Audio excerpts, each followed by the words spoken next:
Si je devais donner une définition à la F1, je dirais que c'est un sport automobile organisé par la FIA, sport auto qui a vu le jour en 1950, dans lequel les 20 meilleurs pilotes du monde s'affrontent sur différents circuits dispersés aux 4 coins de la planète, à plus de 300 km/h dans le seul but de finir premier et de marquer des points pour leur équipe. Dans cette vidéo, on va voir tous les différents points de la F1, que ce soit les pneus, les circuits, les pilotes, leur entraînement, etc. Donc petit disclaimer aussi, je me suis inspiré des vidéos d'Hydro et de Lucas Monteils, je sais pas comment on se prononce son nom, je suis désolé, de Lucas Monteils pour tourner cette vidéo, alors ne m'incendiez pas dans les commentaires, merci, ça fait extrêmement plaisir. Dans une saison de Formule 1, il y a 10 écuries. Cette saison, en l'occurrence, il y a Red Bull Racing, Mercedes AMG Petronas Formula One Team, Scuderia Ferrari, McLaren, Aston Martin Racing Bulls, Alpine F1 Team, Haas F1 Team, Stake F1 Geek Sauber Team et Williams. Entre les années, beaucoup d'écuries de cette année ont changé de nom. Par exemple, Aston Martin était avant Racing Point, Racing Bulls était avant AlphaTauri, Alpine Renault et Stake Alfa Romeo. Et dans l'histoire de la Formule 1, il y a eu d'autres écuries, je pense notamment à Jordan, Lotus, Colonis, Arrows et bien sûr plein d'autres. Alors, pour devenir pilote de Formule 1, on peut pas arriver du jour au lendemain comme ça en disant « Ah, bonjour, j'aimerais bien devenir pilote ». Non, vraiment pas. Faut avoir un minimum d'expérience dans le sport auto, par exemple en ayant pratiqué le karting ou en ayant participé à des stages de conduite. L'étape d'après est la Formule 4 à partir de 15 ans. La F4 permet aux jeunes pilotes de vraiment rentrer dans ce sport à part entière. Après ça vient la F3 et la F2 où sont repérés les jeunes espoirs pour rentrer en Formule 1. Après ça, bien sûr, il faut l'entraînement, car piloter une F1 c'est vraiment pas de tout repos, hein, voilà, on va pas se mentir. En effet, il faut un très bon temps de réaction. En 2019, Valtteri Bottas, pilote chez Stake F1 Team, ancien pilote Mercedes, a établi un record de 40 millisecondes. Ensuite, il faut être vraiment très musclé, car la pédale de frein pardon, j'ai bugué, my bad, je suis désolé. La pédale de frein demande 110 kg de pression si la puissance de freinage veut être utilisée au maximum. Sachez que quand vous freinez, vous prenez 6G en pleine face. Ça veut dire que votre corps pèse 6 fois plus lourd. Donc autant dire que si vous faites genre je sais pas, allez on va dire 60 kg, tu fais 60 x 6, ça fait... Je suis nul en maths. Bref. En 2020 à Bahreïn, je sais pas si vous avez vu tourner ça, mais en mode Romain Grosjean, ancien pilote chez Haas F1 Team, a eu un gros accident à 53G, donc ça fait beaucoup quand même, selon les capteurs à bord de sa F1. Et après tout ça, t'as le cou aussi à muscler, parce que bon, voilà, t'imagines bien quand tu tournes, ta tête elle fait... Voilà, ta tête elle fait ça, donc c'est pas fou. Si tu veux pas que ta tête parte en avant pendant un freinage ou un virage, il faut que ton cou soit assez musclé pour supporter le poids de ta tête. Pour ça, donc, les pilotes de F1 utilisent des poids de 20 à 30 kg. Lewis Hamilton et Charles Leclerc ont développé des coups très larges grâce à ça. Et dans une F1, il ne fait pas aussi froid qu'on le croit. Le cockpit de cette dernière peut monter jusqu'à 60 degrés. Vous imaginez bien, la température max qu'on a atteint sur Terre, c'était je crois en 2021 ou 2022 avec 40 degrés et quelques. Et là, le cockpit d'une F1 c'est 60 degrés. Donc voilà, ça pique. C'est juste énorme et à cause de cette chaleur, Lewis Hamilton aurait perdu 4 kg pendant une course. Et après ça, bien sûr, il faut aussi se muscler les bras. Parce que pour tourner une F1, un volant de F1 en étant lancé à 300 km/h sur un circuit où tu te prends 6G en pleine face, c'est pratiquement impossible pour un humain normal. Voilà. Qui dit voiture dit pneus forcément. En Formule 1, il y a 3 types de pneus pour les pistes sèches et 2 types de pneus pour les pistes sur lesquelles il a plu. Pour les pneus secs, il y a 5 types de pneus. Alors vous allez me dire, ouais mais t'as dit qu'il y avait 3 types de pneus. Oui, il y a les gommes soft, medium ou hard. Mais il y a ce qu'on appelle les C, ça va de 0 à 5. 0 étant les plus durs et 5 étant les plus molles. Il faut savoir que c'est Pirelli, l'entreprise des pneus de Formule 1, qui décide des pneus que tu dois prendre en fonction du circuit sur lequel tu roules. Ensuite, pour les pneus pluie, il y a les inters et les pneus wet, du coup, les pneus pluie. Les inters sont pour les pistes un peu humides, en mode, vous voyez, genre, imaginons, il n'y a plus la veille, les pistes sont encore humides, donc voilà, on prend les pneus inters. Et les pneus wet, du coup, sont pour les pistes vraiment trempées de fou, voilà. Et si on veut s'enfoncer encore plus, il y a des stratégies d'overcut et d'undercut. Et pour ça, je vous laisse aller voir la vidéo d'Hydro qui s'affiche juste là. Parce que lui, il va vous expliquer beaucoup mieux que moi. Voilà. En Formule 1, il faut savoir que vous voyagez,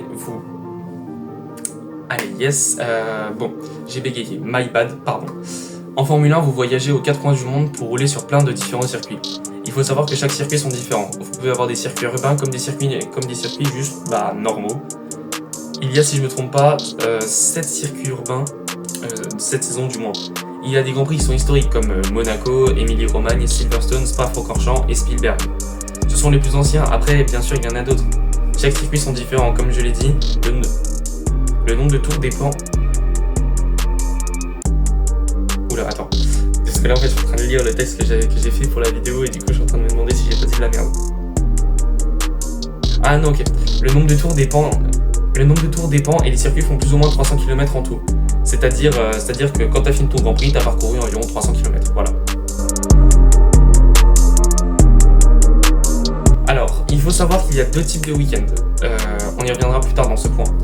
Donc, toutes les écuries déplacent leurs infrastructures entre les circuits, que ce soit le garage, les choses dans le paddock, les pneus et tout ça.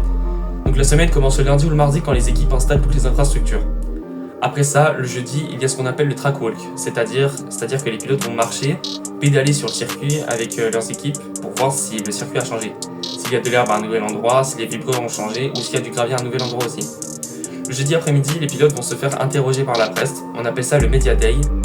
Et les pilotes ont une seule obligation cet après-midi-là, c'est passer dans ce qu'on appelle le carré. C'est là où toutes les chaînes de Formule 1 c'est là où toutes les chaînes qui diffusent la Formule 1 vont interroger les pilotes. Après ça, du coup, on a les deux types de week-ends de course. Il y a les week-ends classiques et le week-end sprint. My bad. Pour le week-end classique, voilà comment ça se passe.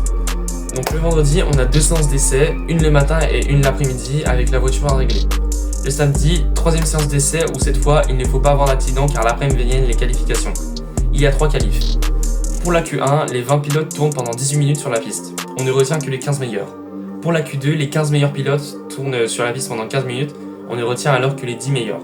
Et là, c'est le moment le plus intéressant car c'est vraiment là où les pilotes se donnent à fond. Ils tournent pendant 12 minutes sur la piste. Et le dimanche, bien sûr, il y a la course. Voilà. Maintenant, pour le week-end sprint, donc vendredi, une séance d'essai libre et le matin, et une séance de qualification pour la course de dimanche après-midi. Samedi, qualification pour la course sprint et l'après-midi, course sprint. Donc, si vous m'avez bien suivi. Donc le vendredi, il y a la séance d'essai libre normale du coup, le matin, et l'après-midi, il y a la qualification pour la course de dimanche, donc pas pour samedi. Samedi, on a la qualification pour la course sprint, et l'après-midi, on a la course sprint du coup, et dimanche, ça ne change pas, il y a la course du coup. Alors oui, c'est un peu compliqué, mais il n'y a que ça à retenir, donc ne vous inquiétez pas, ça va aller. Cette année au calendrier, on a 24 courses, dispersées à travers le monde. On commence à Bahreïn pour finir à Abu Dhabi. Bien sûr, il y a plein de circuits comme Silverstone, Spielberg, Suzuka, Shanghai, Montréal, Barcelone, etc. Mais du coup, comme je vous ai dit en début de vidéo, il y a 20 pilotes, ce qui fait qu'il y a un classement à la fin de chaque course. Le barème des points est le suivant. Donc le premier va marquer 25 points, ce qui est quand même énorme. Le deuxième 18, le troisième 15, quatrième 12, cinquième 10, sixième 8, septième 6, huitième 4, 9e 2 et 10e 1 seul. Et après ça, les pilotes hors du top 10 ne marquent aucun point. Il faut savoir qu'il y a aussi 2 types de championnats en F1. Il y a le championnat constructeur et le championnat pilote. Voilà comment ça se passe, le championnat pilote. Attendez. Non, voilà comment se passe le championnat pilote, voilà, c'est mieux. Après la course, tu gagnes des points suivant ta place. Suivant la place à laquelle tu as fini. Les points que tu vas gagner seront additionnés pour la fin de saison et définiront en mode si tu deviens champion du monde ou pas. Maintenant pour le championnat constructeur, donc après la course, les 2 pilotes vont normalement gagner des points. Ces points seront additionnés et à la fin de la saison, l'écurie qui aura marqué le plus de points sera sacrée championne constructeur. Voilà, j'ai tout ce qu'il y a à retenir pareil là-dessus. Donc voilà.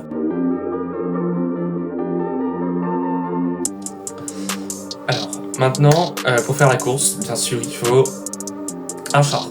c'est faux. Enfin, un char pour les Canadiens. Bref, il faut une voiture.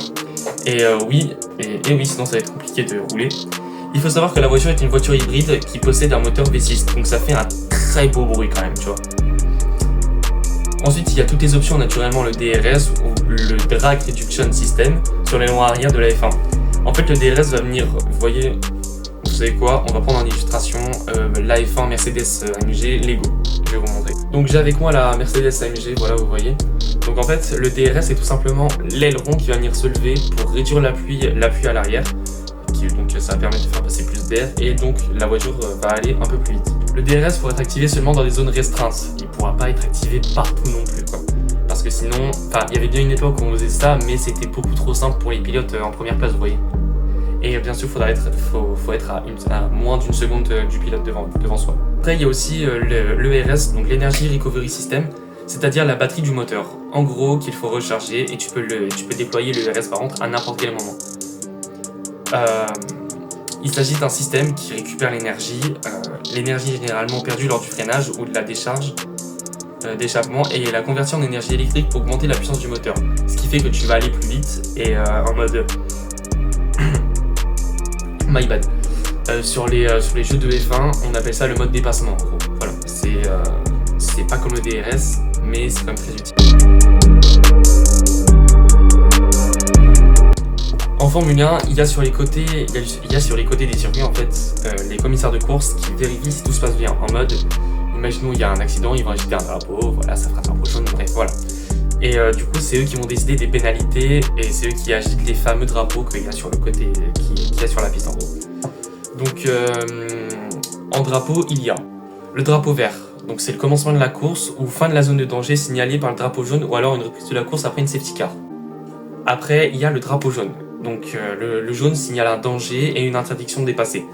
Un seul drapeau jaune, il faut juste ralentir. Il faut juste ralentir. Et deux drapeaux jaunes, ralentir et se préparer à s'arrêter si nécessaire.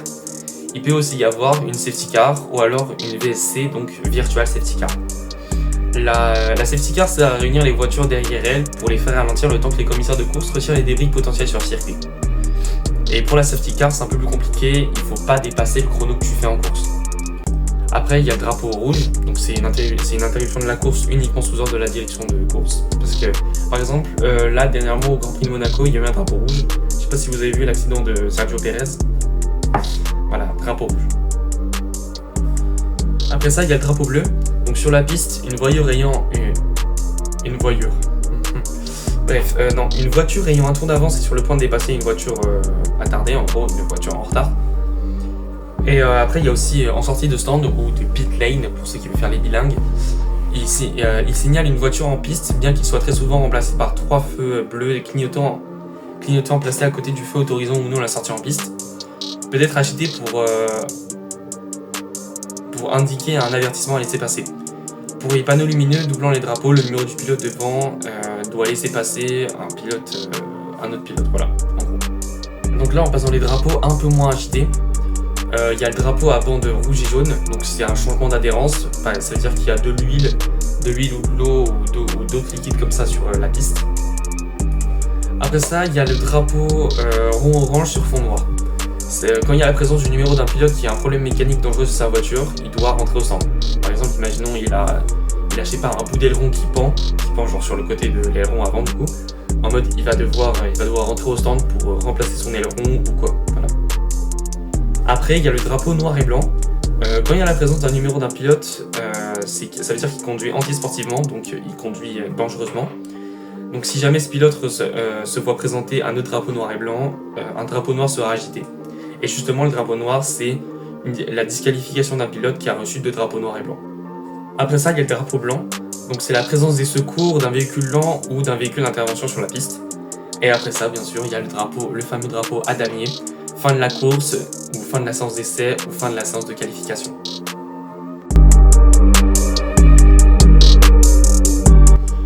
Alors voilà à peu près tous les points de la F1. Après je vous conseille vraiment d'aller voir la vidéo d'Hydro si vous voulez vraiment tout comprendre à la F1. J'espère que cette vidéo vous a plu. Si vous voulez plus de vidéos comme ça, n'hésitez pas à me le dire en commentaire. N'hésitez pas à vous abonner, à liker. Et ciao les amis.